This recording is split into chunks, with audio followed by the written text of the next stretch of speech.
268 जागांवर सध्या इंडिया आघाडीवर आहे। देशाचे आकडे सातत्याने बदलतात आणि शेअर बाजार 1300 अंकांनी आता घसरलेला आहे। हे आकडे बदलतायत तसं शेअर बाजारावर त्याचा परिणाम। देशाचे आकडे रंजक स्थितीमध्ये शेअर बाजार घसरला। नक्कीच तर शेअर बाजार सध्या 1300 अंकांनी घसरलेला आहे। एनडीए 268 जागांवर आली आहे तर इंडिया आघाडीचा आकडा वाढतोय। 215 जागांवर सध्या इंडिया आघाडीवर आहे। तर देशाचे आकडे रंजक स्थितीमध्ये शेअर बाजार घसरलेला आहे।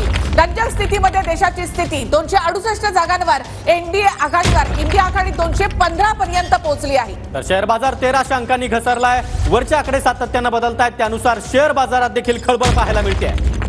तर एनडीए 268 आणि इंडिया आघाडी 216 काटेकी टक्कर या ठिकाणी होऊ शकते। आतापर्यंत 507 कल जे आहेत ते आता हाती आलेले आहेत। त्यामध्ये एनडीए जरी पुढे असले तरी इंडिया आघाडी चांगली टक्कर घेताना आणि शेअर बाजार आता 1500 अंकांनी खाली गेलाय। शेअर बाजार आता आपण बोलत असताना काही सेकंदांमध्ये 1500 अंकांनी शेअर बाजार घसरलेला आहे।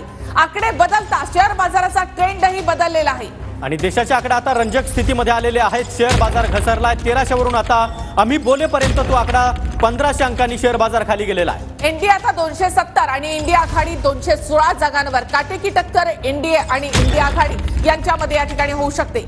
नक्कीच तर एनडीए सध्या 270 आणि इंडिया आघाडी 217 जागांवर आघाडीवर आहे। सातत्याने हे आकडे बदलतायत। पुन्हा एकदा इंडिया आघाडी मॅजिक फिगर गाठताना दिसते। आकडे बदलता शेअर बाजाराचा ट्रेंड बदललेला आहे। 1500 अंकांनी शेअर बाजार घसरलेला आहे। देशाचे आकडे अत्यंत रंजक स्थितीमध्ये आता पोहोचलेले आहेत। एनडीए आता 271 जागांवर आघाडीवर आहे आणि आता शेअर बाजार 1600 अंकांनी घसरलेला आहे। 1700 अंकांनी आता शेअर बाजार घसरलेला आहे। सातत्याने शेअर बाजारामध्ये घसरगुंडी झालेली आहे।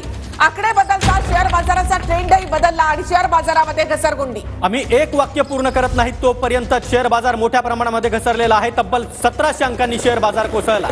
तर इंडिया 271 आणि इंडिया आघाडी 218 म्हणजे अद्यापही मॅजिक फिगर या कलांमध्ये एनडीएनं गाठलेली नाही। इंडिया आघाडी 218 जागांवर आघाडीवर तर महायुती 22 आणि महाविकास आघाडी 25 जागांवर आघाडीवर।